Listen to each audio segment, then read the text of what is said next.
এই যে মেয়ে, এদিকে এসো।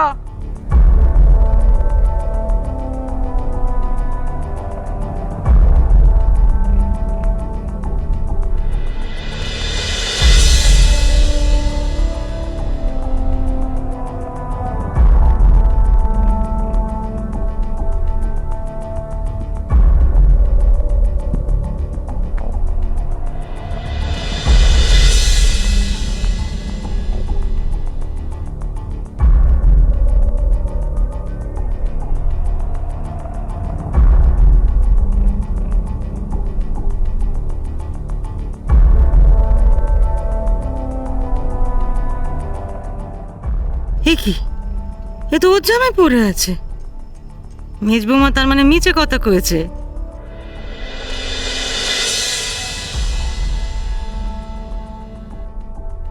যা, ম্যাশকিটা কোথায় গেল?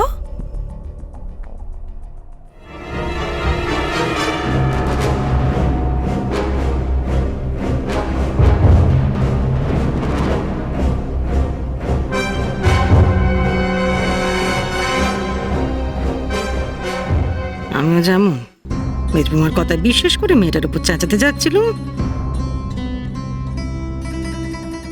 মিথ্যে কথা কেন ঠিক করে কইতে পারো না? এমন মিথ্যে বলো যে 2 মিনিট পরেই ধরা পড়ে যায়।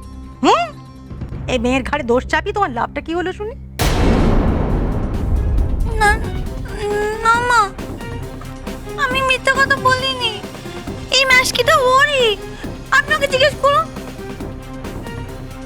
তার মানে তুমি আমার ঘরে গিয়ে ডাইনার ব্যাগ খুলেছিলে? তোমার ঘরে ডাইনার ব্যাগ? আমি না তো, আমি তোমার ঘরে কেন যেতে যাব? আর ডাইনার ব্যাগে আমি হাতই বা দেবো কেন? আমি তোমার ঘরেও যাইনি, ওর ব্যাগে হাতও দিইনি। এই যে বললি জামাখানা ওরই,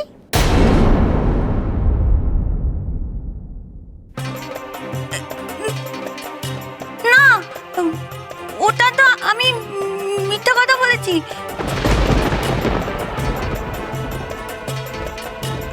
আসলে সত্যিটা হলো যে এই মানে আমি তখন যেটা বললাম না সেটা সত্যি ছিল, আর এইটা ওটা মিথ্যে কথা। থাক, তোমার সত্যি মিথ্যে দৌড় আমার জানা আছে। এত মিথ্যে বলো না যে নিজে গুলিয়ে ফেলো যে কোনটা আসলে সত্যি আর কোনটা আসলে মিথ্যে।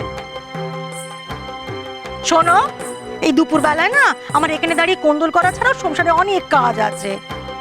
যাও, যে যার কাজে যাও। আর এই যে নবাব নন্দিনী আমার, এরপর থেকে কিছু পরার আগে না আয়নার সামনে দাঁড়িয়ে একটু দেখো নিজেকে। এই সঙ্গের মতো পোশাকটা ছেড়ে এসো দেখি। পেটের ছেড়ে তো তোমার ভয় পেয়ে যাবে তোমায় দেখে। যাও।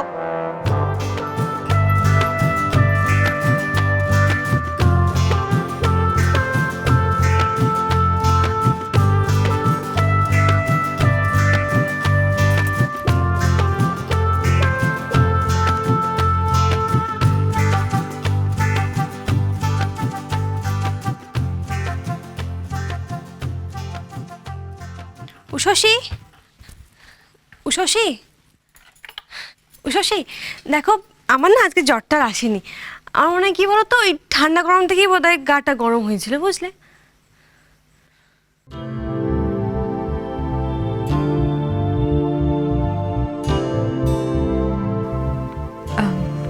ডাইনা, তুমি ম্যাক্সিটা চেঞ্জ করে আসবে। মা এই বাড়িতে ম্যাক্সি পরে থাকাটা পছন্দ করেন না।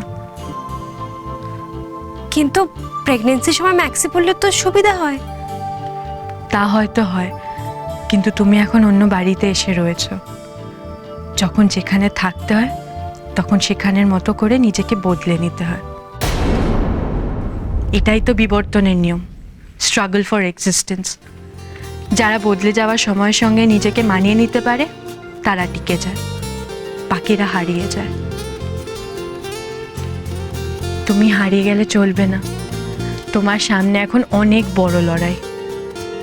তাই নিজের সুবিধা অসুবিধা, ছোটখাটো অভ্যেস সব বদলে নিতে হবে। তুমি ঠিকই বলেছ, আমি অত ভাবিনি গো, এক্ষুনি চেঞ্জ করে নিচ্ছি। Thank you.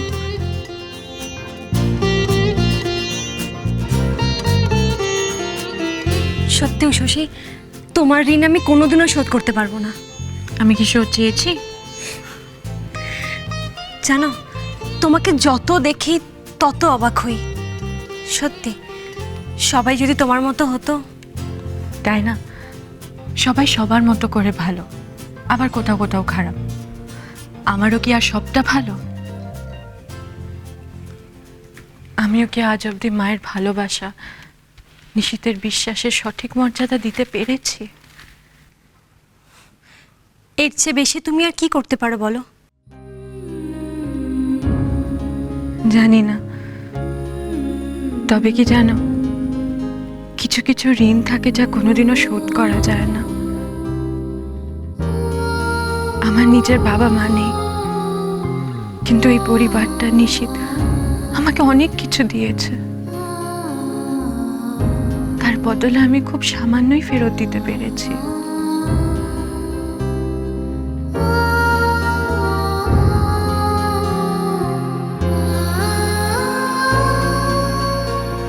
চলো, তোমার ওষুধ খাবার সময় হয়ে গেছে। কিন্তু জ্বর তো আর নেই।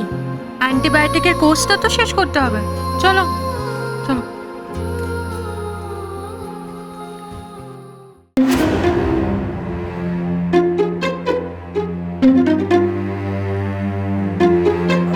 আমারও খুব ইচ্ছে করে জানো, তোমাকে আমি রাজরানীর মতন রেখে দিতে পারতাম। তোমার কথা শুনে গিয়েছিলাম ব্যাংকে লোনের জন্য অ্যাপ্লাই করতে, স্ট্রেট না বলে দিয়েছিলাম।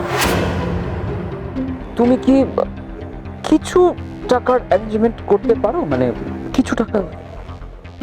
মাঝে মধ্যে কি মনে হয় জানো তো, এই ফ্রাস্ট্রেটেড লাইফ থেকে না বোধহয় সুইসাইড করে নেওয়াটা না বেটার, অনেক বেটার।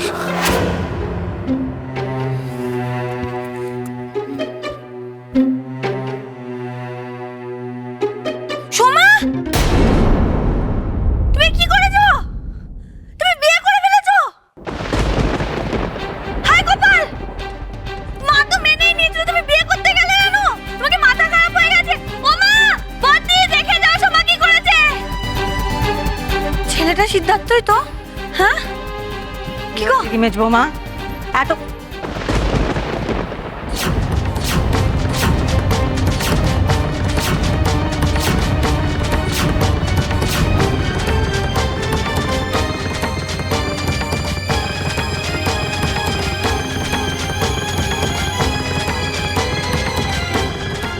সোমা,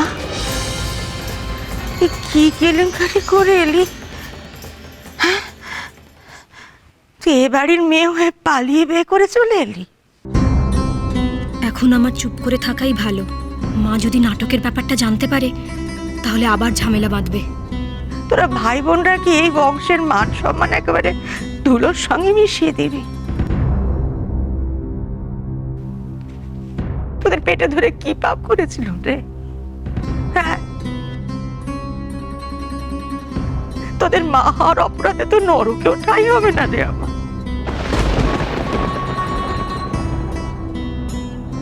আরে কোমরা সারবার আগে বাপ মায়ের মান ইজ্জতের কথাটা একবারও ভাবলি না?